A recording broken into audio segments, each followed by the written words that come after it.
Hello, everyone, and welcome to today's iGB webinar. My name is Josephine Watson, Commercial Projects Editor at iGB, and I'll be chairing today's session.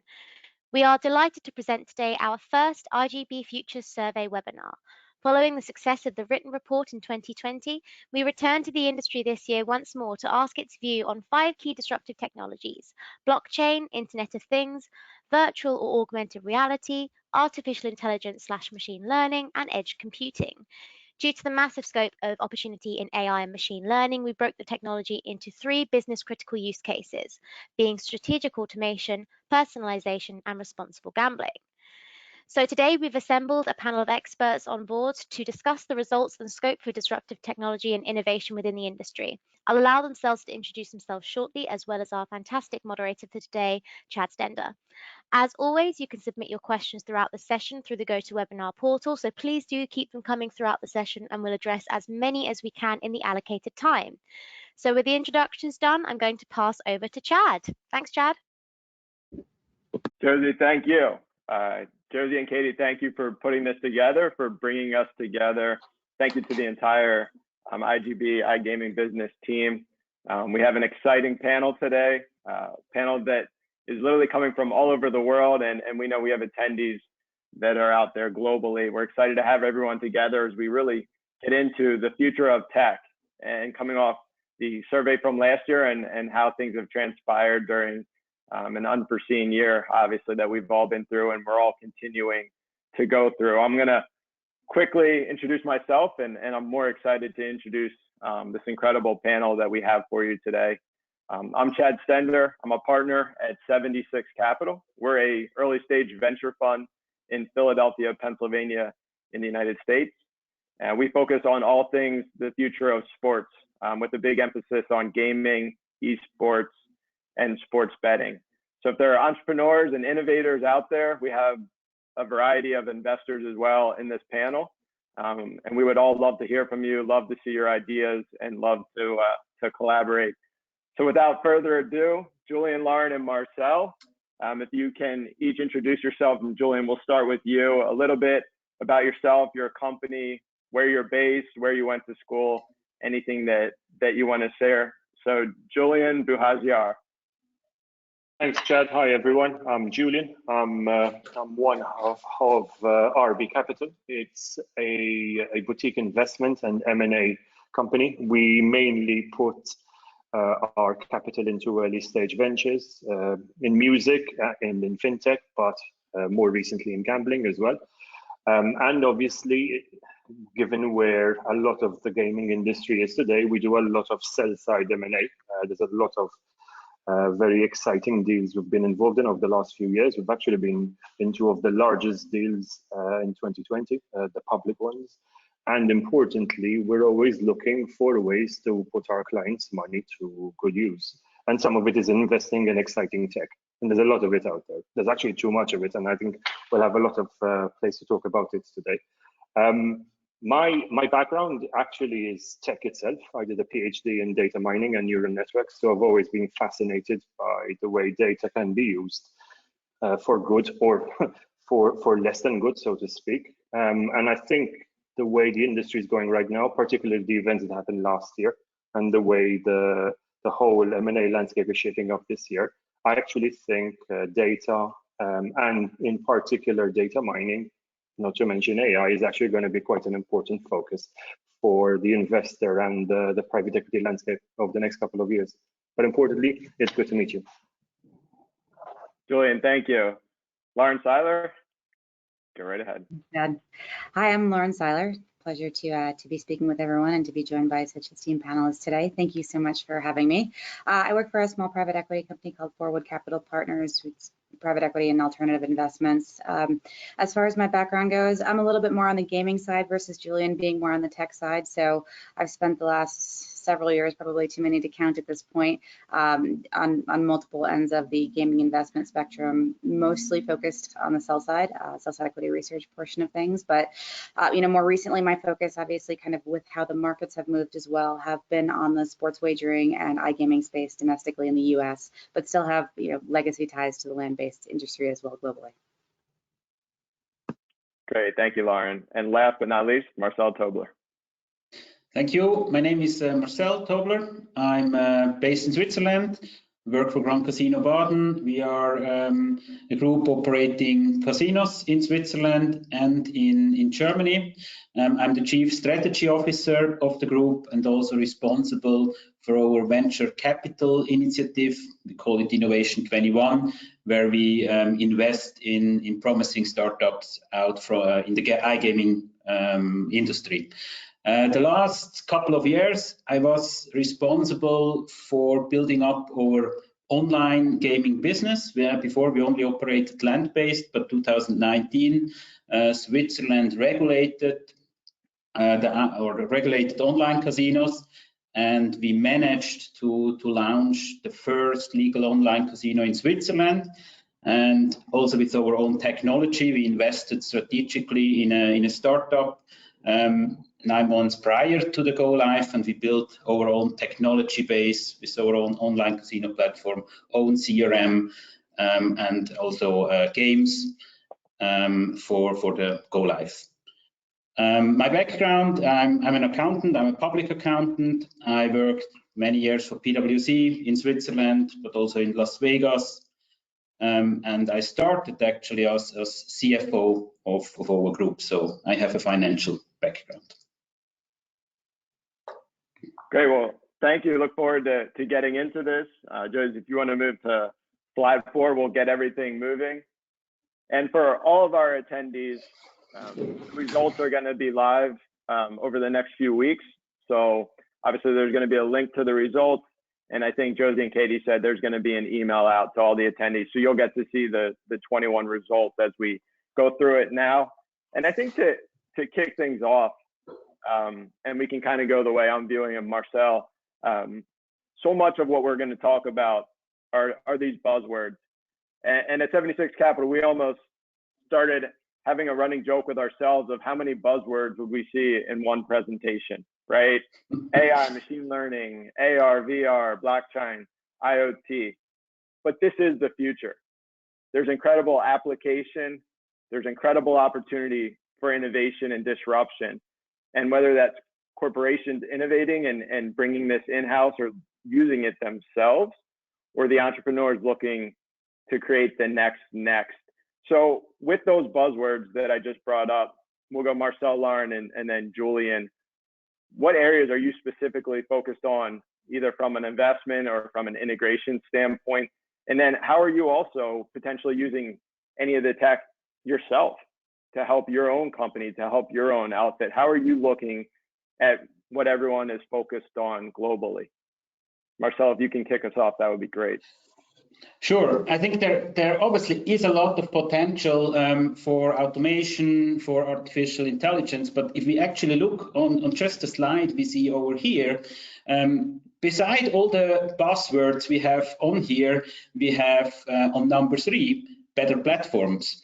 And I think this is something that is really holding off this industry to make quick use of new technologies, of new offers by startups, because we just have too many operators running on legacy platforms where it is really difficult to integrate such nice and really useful tools.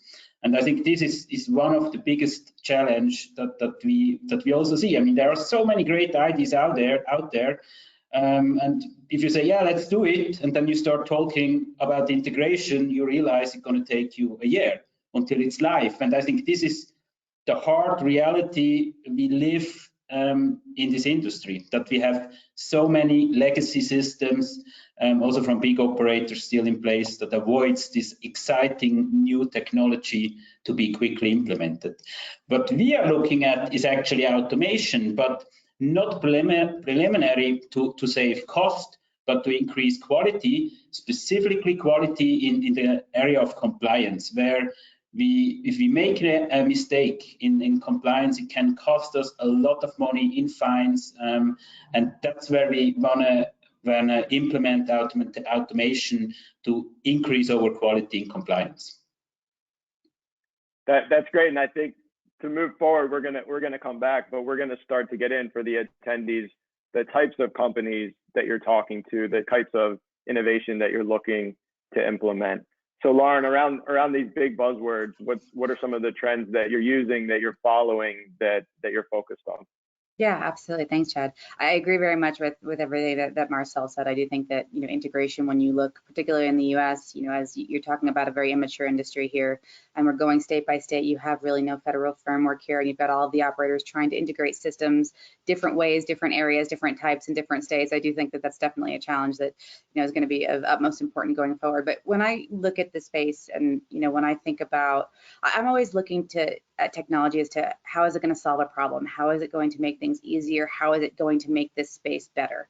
The gaming industry historically has not always had the best of raps out there. And I think one of those things that's coming up, at least state by state in the US, is the issue of RG. And it's a very important topic for a lot of people. So I do think it's very interesting how a lot of firms are using or implementing, AI and ML in a way that you can really hone in on the RG issue. You can kind of sniff out and snuff out people who might be using multiple platforms and getting themselves in a little bit too deep. And how can we better actually service the customer from that perspective and protect the customer to a certain degree using this technology? So I think that's something that's been very interesting. Also, as Marcel pointed out, I think, from a compliance and a KYC perspective, I think there are some interesting aspects where AI and ML can be put to use. So really, it's anywhere that, I think that there's a problem that needs to be solved is where I'm focusing the technology. Great. And Julian, your take? So I'm going to give you two takes. The first one's from the investment perspective. So all the startups looking to raise capital, what's the USPs, at least that we're seeing now, but also then from the M&A side, particularly on the sell side, what makes this attractive to any buyer? So the first, from a startup perspective, I think one of the good things we're seeing this year is actually we're seeing the death of buzzwords, whereas 2019 and to a lesser extent 2020 were about machine learning and, God forbid, that word blockchain. We're actually seeing less pitch decks now with that, right? I just can't. I actually get some nausea every time I see a deck with blockchain powered or AI powered these days, right? Thankfully, we're not seeing that much, and there's a reason for it. Most of that tech has become commoditized and or de-hyped. And I think that's actually become quite important because most of it was going to be fluff to begin with anyway. So if you're investing in tech, you're investing in a specific platform, AI or machine learning or indeed blockchain, they're just enablers to what essentially is a bigger USP, right? So what is that USP? And I think that's actually quite important. And unless there isn't one, then all you're really selling is a pitch deck. And that's actually what's true for a number of companies, particularly in the first half of last year. Thankfully, we're seeing less of that now. On the sell side, I think one of the trends we saw thanks to the pandemic and the shifts in trends from last year is we started to see a distinction between companies that were already set up for remote working, whereas with companies that actually could work from home. And there's a big distinction between that, because one of the things that the pandemic did throw out was the inefficiencies that certain companies have when you're actually having a lot of your workforce not being co-located in the same place. And that is not remote working, that is work from home, and that's a big difference. So we were taking companies through a sell-side process that when the pandemic hit, we actually had to put on hold because they weren't ready to be sold. And because of that, it threw a lot of inefficiencies there. So to summarize the answer to your question, we are starting to see a lot of need for efficiencies around structured remote working that actually are more of interest to a buyer, particularly never more so than in these situations, if that makes sense.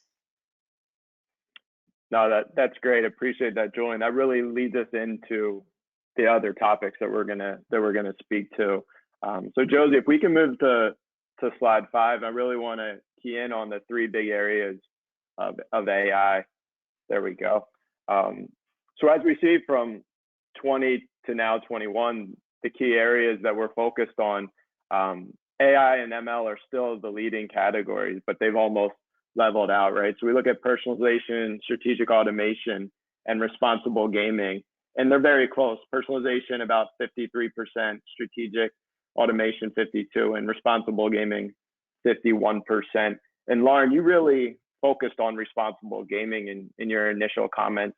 On the AI perspective, is that the area you're most focused on, or how do you look at these 3 different categories from your space? I think that they're all very pertinent categories. Just personally, again, it goes back to solving that problem and how to make things better in general for the players and for the operators. So, I do think the RG area and implementing that technology in the RG area is very important. But look, personalization is also going to be key from a revenue perspective. There's so much opportunity out there, and we're constantly hearing the operators, at least here in the US, speaking about customer acquisition. That's all great, but what about customer retention? And customer retention is going to become more and more important when you look towards, driving value for companies, driving stock prices. So, personalization is going to be one of those things that's going to be absolutely clutch in keeping people on your platform, keeping them playing within your systems. How do you, you hate to use some of the more condescending phraseology in the gaming space as far as, kind of getting people hooked, but keeping them engaged, right? Even when I'm looking at properties, for example, on Zillow, as soon as I got that little pop-up that comes to me that says, hey, there's a house available in your area, I'm right there, I'm in it, I'm engaged. And so I think, personalization and keeping things in tune to people's interests is what's going to keep them playing and what's going to keep them engaged and what's going to drive that retention.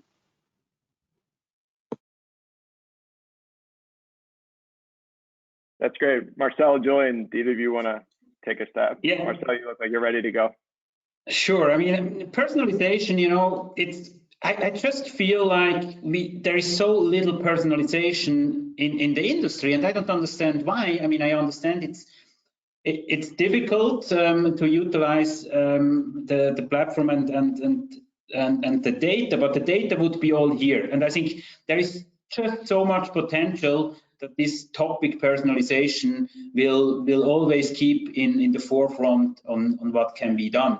I haven't really seen great examples or very limited examples where AI actually is used to significantly improve personalization, how it is done currently.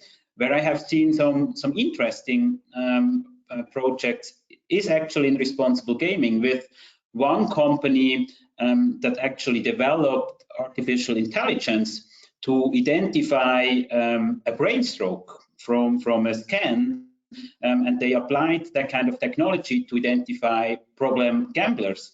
And this was something really interesting, and we are running actually right now with the company a test on our player base to see with what they come up, and we are planning to introduce that if it works well to our regulator. And I'm really looking forward how the regulator gonna react, because this is something that could change how we do responsible gaming.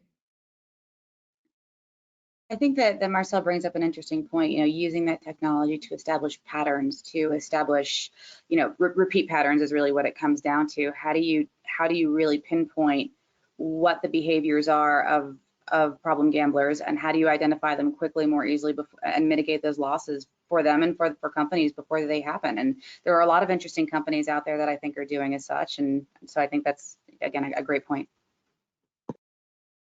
Great. Just to segue on that, because I generally think that there is a developing story here.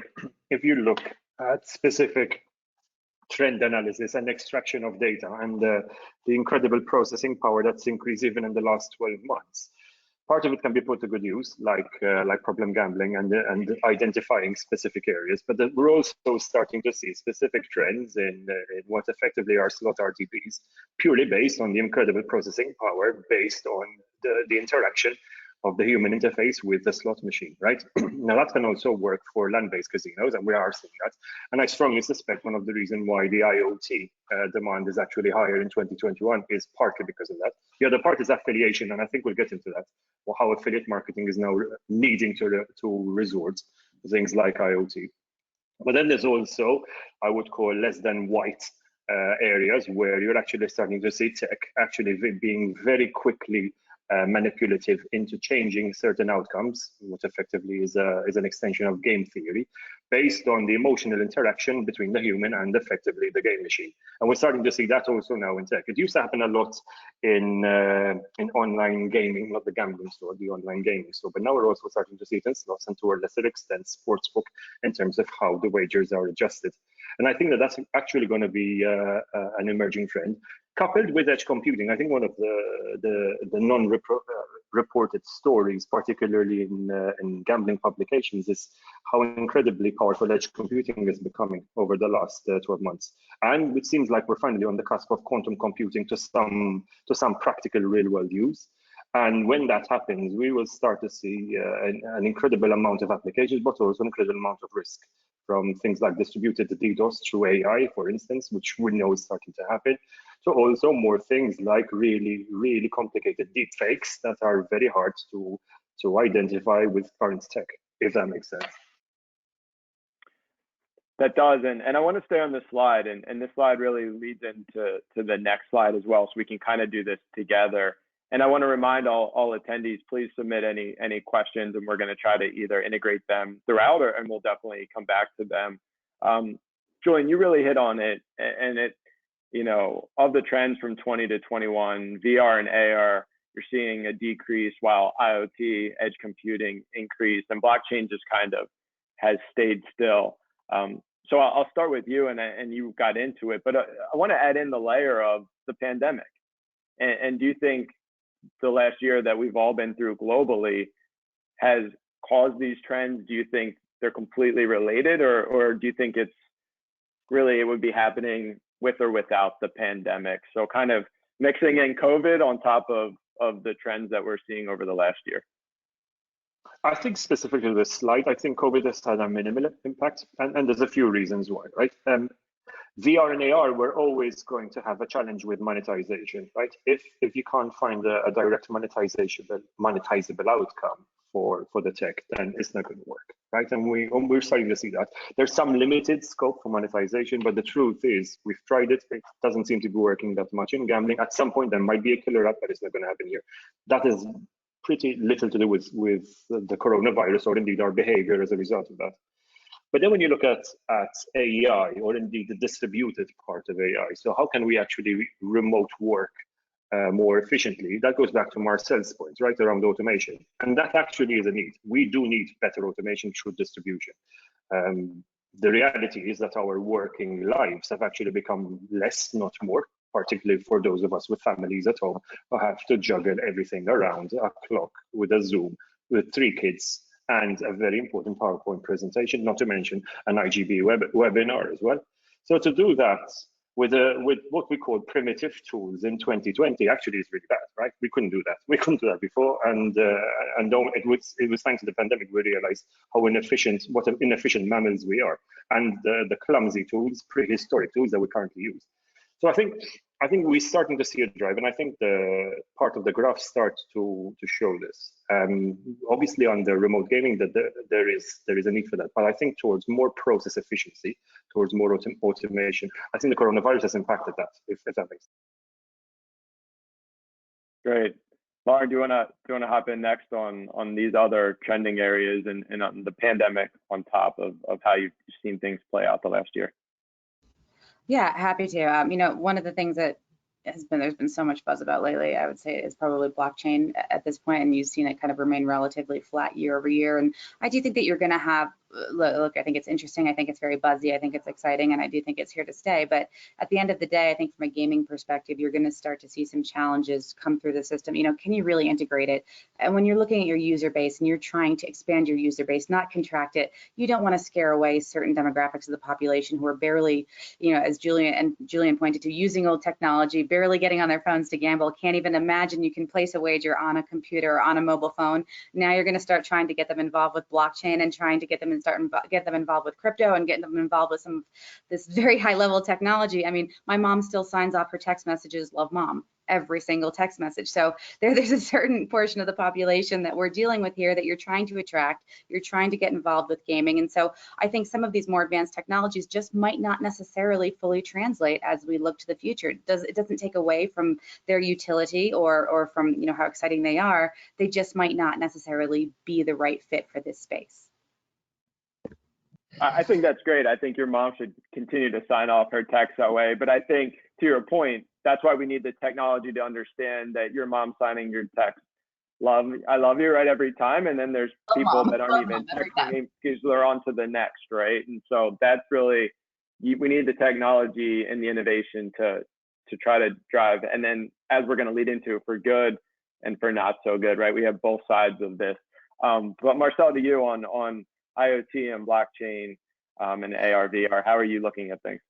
So obviously, I mean, those technology has a great potential if it is applied correctly and for things maybe we cannot imagine yet. But for me personally, this pandemic has showed me something else. Maybe in many cases, we don't need this highly advanced technology, and actually many companies are just missing to have easy to use tools to help them to work remotely, to work more automated. So for me, I believe it came very clear. It's more important to have really a clear USP, how it is realistically gonna help the product, a company to get better, than to have the highly advanced product using blockchain with AI and everything together, which at the end is so complicated, people don't understand it, which then in turn means it won't be implemented within in the foreseeable future. So for me, it is more important to understand how it can be a quick improvement of a situation for a company. Great, thank you, Marcel. Josie, if we can move to slide 7, I want to get into the actual innovation from the entrepreneur side and then the use cases for it. So when we're looking here, how likely are you to use the technology in-house, and where are you going to get it from, right? And so other respondents, basically 31% said very likely, while additional 14% said somewhat likely. So we have Julian and Lauren specifically focused on investing in the innovation, investing in the disruption. And Marcel, as you stated, you were one of the first to come out with your casino and to actually innovate yourself, right? So innovation can be inside a larger corporation. So Julian and Lauren, I ask you, you don't have to name, please don't name companies, but descriptively, what are the companies you're looking at? What are the trends here? If you're an entrepreneur, what should you be thinking about? And then really, Marcel, from your point, you were able to innovate, and what are some of the other areas that you're looking from? Lauren, if you want to kind of kick us off, what are the companies that you're focused on? What are the trends? And specifically for our entrepreneurs out there, how should they be thinking about this at the macro level? Yeah, absolutely. You know, from an investment perspective, I think that, you know, it goes a little bit away from the technology, but more what we're focused on is things that do help drive that consumer retention, right? Just looking in the U.S. markets, that's just been a big focus for us. So, you know, again, like I mentioned earlier, all the focus on acquisition, what's really going to keep people in house. So technologies that are focused on you know, truly driving that retention for the long haul and driving that value for the companies, I think is really where we're focused on things. And look, you know, there's a big question out there. I think it states it pretty clearly in this slide, and we're seeing it across the operator landscape here in the U.S. Do you build it or do you buy it? They're all out there looking for the disruptive technology, but what's the best way to create value for your company? Do you bring it in-house? Do you create it? Do you know, foster one of these earlier stage startups? And these are all kind of questions in the investment ecosystem. And these are questions that I ask, you know, whenever I read a deck or speak to a company, you know, where do you really see yourself fitting in the food chain of the bigger gaming picture? You know, where do you see yourself? Do you see yourself as a standalone? Do you see yourself being absorbed into a larger operator? Do you see yourself getting, you know, all questions that I ask as I kind of go through my process. So yeah, I want to build on that because it's actually quite an important point that Lauren's just made. The first thing when you read the pitch, so we get about maybe 20, 30 decks a day, right? And some of them are good and straight to the point, i.e. Just 5 or 6 slides, just outlining a solution to one problem.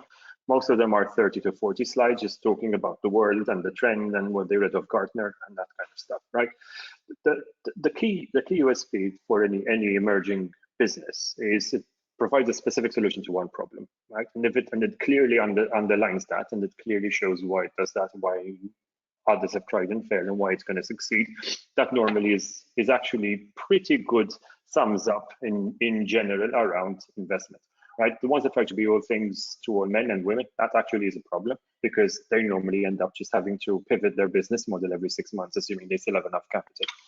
But then when you look at this slide and you say, how likely would it be for a company to attempt to build a disruptive tech? Look, if you have developers running the business, they're going to try and build anything, anytime, right? If a new language comes out, they're going to try and use it. If a new disruptor comes out, they're going to try and connect with, right?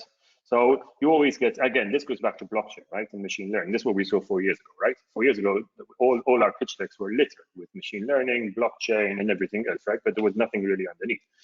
And the point is, I go back to the first point. If it does solve a specific problem, which is a real monetizable problem, i.e. a real world problem and a real world solution to that problem, then you actually can move to next steps. But more often than not, it is just technology for technology's sake. And sadly, that does give some potentially good tech like blockchain a bad rep, right? Blockchain is a distributed ledger. That's all it is. It's not the solution to the world's problems. It's probably very good in regulation and legislation, especially what's happening in Europe right now. But don't try and use it as a solution to get better gamblers. It just doesn't make sense, right? Don't try and pass it off as a solution to increase your RTP. That's just not going to work, right? So my point is, don't use the disruptive technologies for technology's sake unless you have a specific need for it. And this then becomes the emerging trend that is necessary to actually have good product owners, actually rockstar product owners in your company, to be able to carve the way out to this monetization solution. And therein lies a good reason to use disruptive tech, if that makes sense. Marcel? So the reason why we built our, let's say, own platform was to have more freedom on what we want to integrate in the future to our platform, because we believe there is a lot of potential out there. There are good ideas, and we want to be able to take those ideas, to work together with those startups, and to integrate it to our B2C offering. And so that kind of makes it or it helps us to choose the startups we invest in. It's very simple. We ask ourselves, is that problem solve, or that the promise to solve a problem, is that working for us? Can we integrate it in a foreseeable future? Will it add value either on a regulatory side, on a customer side, retention side, whatever it may be? If we can answer it yes, it's interesting. It doesn't need to solve all 30 issues and problems we have in the iGaming industry. It needs to solve, as Julian said, one specific issue. If it helps us, it's something we go for. But I think also, just to add on this point, it's actually around buy or build, right? And there's a lot of misunderstanding. There's a lot of good tech out there. There's a lot of good startups that really provide specific solutions to one problem. So we were on this pitch call yesterday, and this company was trying to give us an AI solution for call centers, right? Which on paper sounds good, but then you realize that AI, especially first level AI, and speech recognition, has been with us for 10-15 years, right? And even if you have any USP now, it's only a matter of maybe of 18-24 months before somebody uses deep tech or something else that actually probably does a better job. So don't try and build it yourself. There's a lot of good libraries out there. There's a lot of good open resources out there that you can plug into, and just pay a really small fee. And both Marcel and Lauren have outlined this. Don't try and build tech unless there's actually a clear, distinct absence of that outside. So do your research well, if that makes sense. No, I love that, and really, I want to move into slide 9 and 10, Josie, and we can stop on slide 10. But Lauren, you said it, Julian, you said it. What we say at 76 Capital is you either innovate, acquire, or get your butt kicked, right? And so if you're an entrepreneur, you're thinking about how can we create that solution that is going to need to get acquired. And if you're the big company, and not big, small, it doesn't matter. I think everyone's thinking through how can we continue to innovate, or what do we need to bring in? And you see examples stateside, right? Caesars buying William Hill here in the US, and then you see MGM and Entain falling apart. The deal hasn't gone through, right? And these deals can take a long time. They can take well over a year, and it might not come to fruition. And so you spend a lot of time and energy, and maybe you should have been trying to innovate instead of acquire.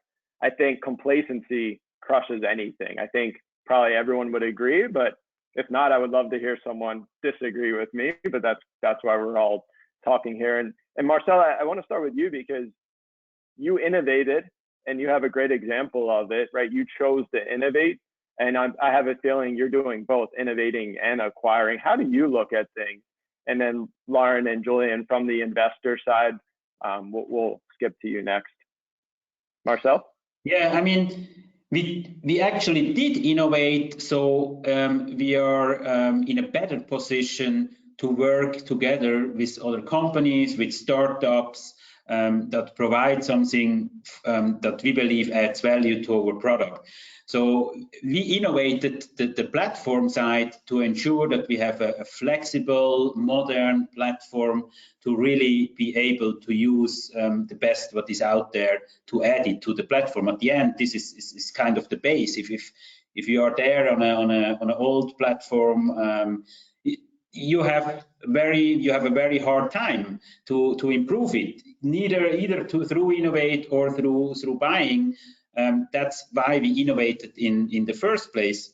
And now we are, I mean, at the end, you have to concentrate on something as a company. And that's why we really look at startups that concentrate on one very specific problem and try to really excel in solving that problem.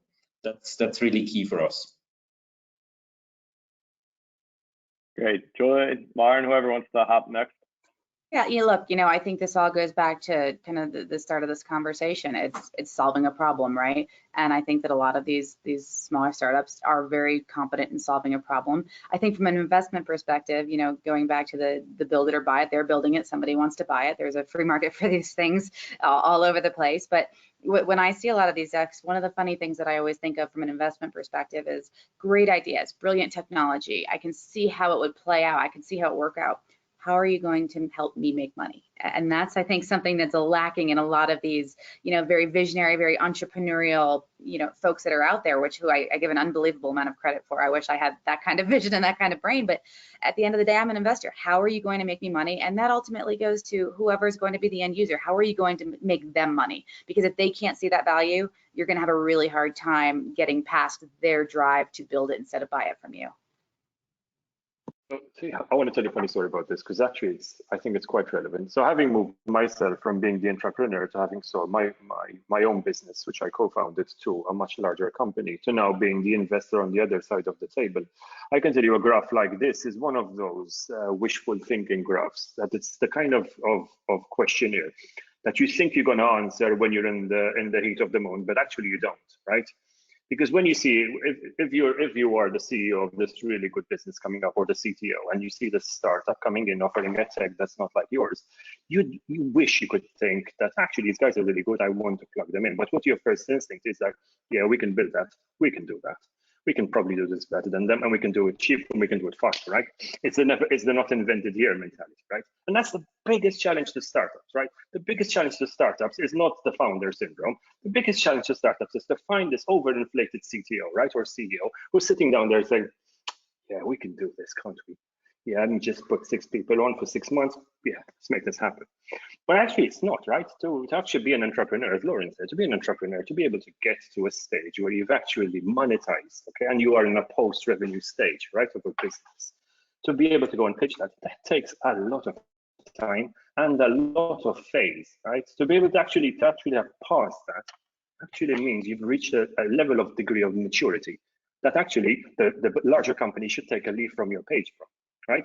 And on the receiving end, when you are the CXO at that business, it actually does take a degree of maturity as well to accept that there are some weaknesses in your ecosystem that you could really take fresh blood into a system for. So this slide outlines the problem, right?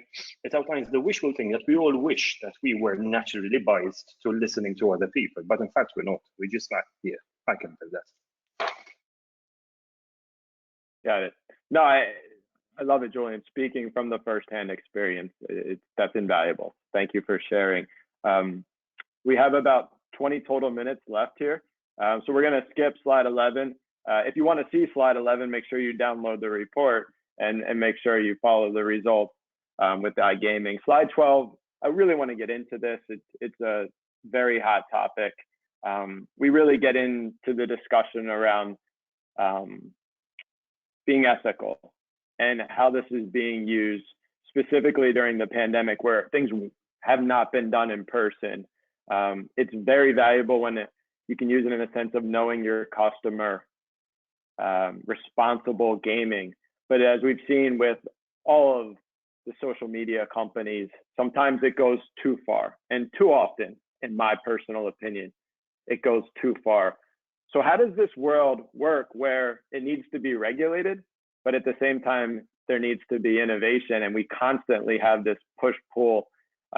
Marcel, from your side, where you're constantly dealing with this running the casino, and you want to know your customer, you want to know every single customer, but there's a tricky dance. How are you handling this? Yes, I mean, it's really a difficult question, and unfortunately, this kind of situation you only realize when it is too late. We as the industry went too far. You know, it's happening with other things like marketing in certain jurisdictions. Marketing was just too extreme, so the regulators shut down marketing almost completely. And honestly, I'm afraid that this happened to our industry with AI at one point, and to other industry also, by the way. But iGaming still has, unfortunately, a higher probability to end up in the media. So I'm afraid that this will happen at one point of time, and we should prepare for that, and already now make sure that if this goes out and is in the media that AI was misused, that as a company you can explain how you used AI in a sensible way. But I think it's unavoidable that this will happen at one point of time, unfortunately. Yeah. I have to. Lauren, how are you looking at? Yep, go ahead, Lauren. I think that at this point, you'd like to see the rosy side of things. You'd like to see how all the good that technology can do and you know, all the benefits that it can have. But again, this isn't an industry that has the greatest rap out there. And I do think that if we start to misuse some of this technology and take things a little bit too far, especially considering the demographic, not necessarily understanding the technology, kind of like we alluded to earlier, it's just going to make things significantly worse. And then you're going to have the regulatory environment clamp down even harder than it might need to. So I do think there's a certain level of onus on not only the operators, the regulators, but everybody to try and not take that too far. And look, that's a really hard line to walk. I think we all recognize that in this chat. But, you know, at the end of the day, you are dealing with a population. You know, I think back to some of the other scams, you know, it goes back to my mom signing her texts. What about the phone calls you get? Your social security number has been breached. Call us right now and we'll refinance your student loans, all in one message, right? All of these silly things that we get out there. How do some of these folks that are playing now for the first time on their phones or their computers, do they know if they're chatting with somebody that exists, doesn't exist? Do they know these things are being pushed to them because of their other behavior? Do they know what's happening behind the scenes from a technology perspective? Do they know they're not really dealing with another human? You know, these are all ethical concerns that I think that we have to keep in mind out there, because we all understand it on this panel, but that doesn't mean that, call it 90% of the end users really do understand it. So I do think taking caution to that, you know, you don't want to be viewed as, you're already viewed enough in this industry as being, you know, as some kind of tax or some kind of, you know, non-ethical business, which I certainly don't agree with, but you don't want to perpetuate that reputation or that vision by misusing the technology. Yeah, I think that's right, actually. And I think there's two slides to this, right? The first one is the positive benefits, right? So where can AI and to a lesser extent ML help on a good side? And there's definitely KYC. I think KYC would be one of the most used because it's a specific problem, right? It's a specific problem, can easily be solved with throwing more computing power at it. KYC is important, but also I think data privacy to the extent that it is used from a legislative perspective, I think that's actually quite important. I think the downside is that AI, if misused, is actually quite a big, quite a serious threat that we need to understand. So we're starting to see very intelligent DDoS attacks using AI, for instance. So you can actually take out a website now and actually bypass all its DDoS protection because the AI it uses is actually quite smart. It actually uses very different packets and there are different waveforms that actually will bypass, and it will adjust itself in real time. You can take down a gambling website at its most profitable hour purely based on AI. I think that's actually quite worried. I think the deep fake is actually quite worried as well, because with specific intelligence and with specific computing power, you can actually generate very, very good personas that will be very hard to detect where they're coming from, and that will bypass any legislation, just like we had 10 years ago, right? We effectively moved from white to gray, just purely based on tech, and that's an issue. But I think also from a consumer protection, right? Our biggest passport is our data, right? And if we don't find a way to harness that properly, then we actually just become data citizens, and our data is up for grabs. And I genuinely think that AI can become an enabler to that. So I see Lauren's concern, because I am feeling this over the next 3 to 5 years, not in the short term. I think in the short term we're going to see more benefits than downs, but I think on the flip side, as AI becomes smarter and becomes AGI, so it's artificial generative intelligence, not specific intelligence. I think as the AI moves to solving more general problems, I think we're going to see more harm than good, if that makes sense. Got it. And as we move into slide 13, we talk about regulation's true play in this, and the largest 40% say that they strongly agree that regulators should foster innovation. Always a tricky job, tough to be in their shoes. Which part, how does the pendulum swing? How much regulation? To Marcel's point, sometimes it's easy to be the Monday morning quarterback, and it's hard to do it in real time. And there's always the wish you could. What's your take in regulation, as we have about 10 minutes, and I want to get into kind of one last key topic, and everyone please submit questions. So what's your take on regulation here? Go ahead, Julian. I see you. I can see you burning. Regulation is bad. Simple. The way it's been done, it's bad. A good thing has been taken so far out of context that it's going to destroy the industry. We're in. Simple. And drive all the markets gray and black. And we're seeing this in Europe, right? There's so much populist movement towards over-regulating the operators, the platforms that supply them, and indeed the players that go on them, that what was potentially a good thing has now been overtly abused, right? To the point that now players have no choice but to actually be driven underground to look for their fix. And that's a big issue. This could have been a really good symbiotic thing, right? Where regulation, where the industry and the operators could have actually worked in harmony, but they didn't, right? Part of it is the operators' fault because nobody lobbied up as much as they could have. But the regulators have now just gone the other extent. And we'll only really see the effects of this, not now, but in 3 to 4 years' time, right? When there's a massive gap in tax revenues coming actually from white legislated gaming, if that makes sense. Julian, on that point, should it be the use of technology? Sorry? So I'm on defense, as you may have seen. I mean, but should it be the use of technology and the innovation to help the regulators, or do you feel like things are moving so quickly that they're constantly playing defense? So I think technology hasn't helped. It could have helped in this case, but what regulation has done is they've actually said, right, let's IP block. Let's make sure that only specific things are done in a specific event. And actually, AI could have helped. AI could have actually shown the insights as to how this wouldn't work. For all the things AI doesn't do, one thing it does really do good is prediction, right? You could actually run some really good predictive modeling as to what happens when you over-regulate an industry. Do you think the regulators actually did this? Do you think actually somebody ever went through the effort of trying to simulate what would happen with an over-exhausted industry? No, they didn't. So the point is they could have used the tech, but they didn't. So we're back to 1960s draconian legislation without actually even A/B testing it.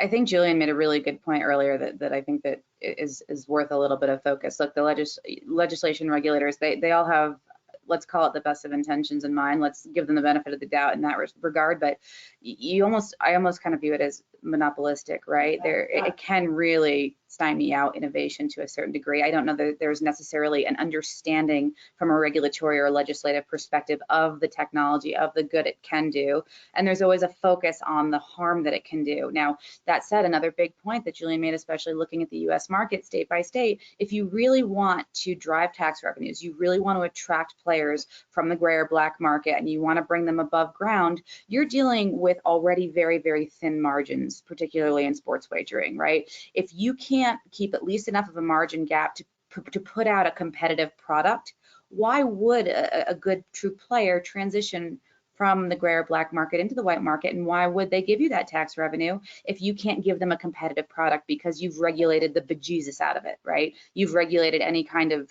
opportunity out of it for them. So we really have to walk that very fine line here between overregulation and maintaining the ultimate goal of, for the US at least, driving the tax revenues. And with that, you're talking about a certain level of player protection, right? We can't forget about the consumer protection angle here.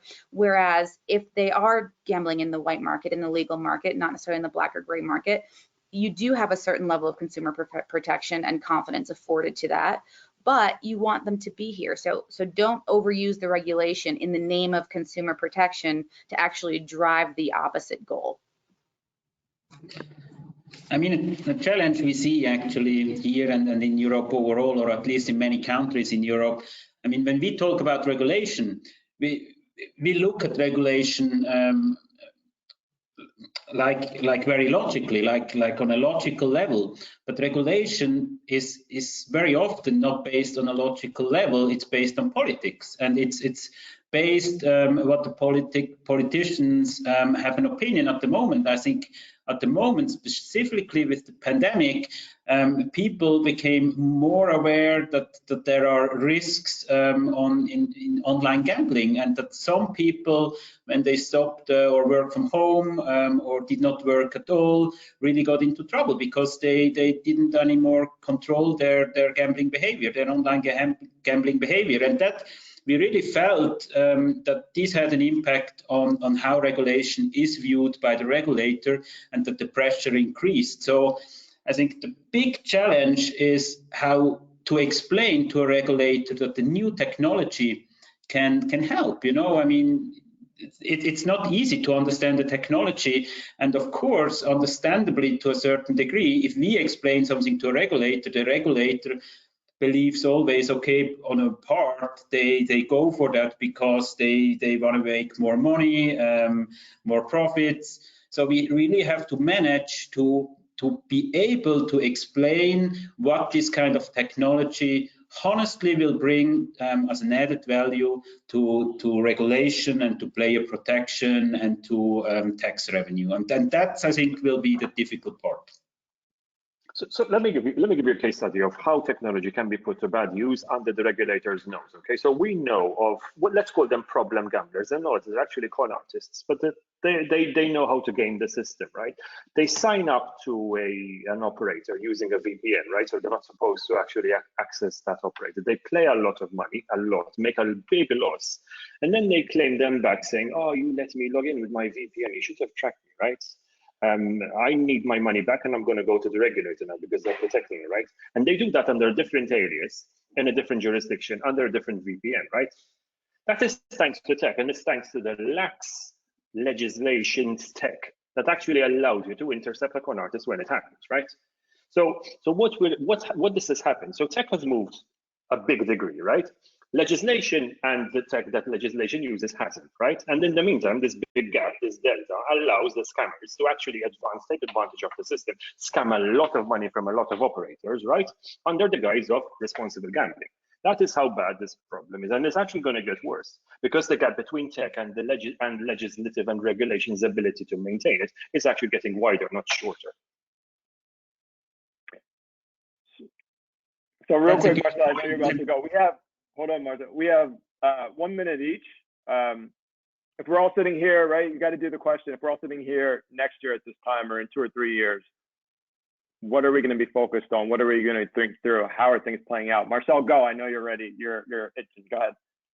Yeah, I think one challenge is technology is evolving faster and faster.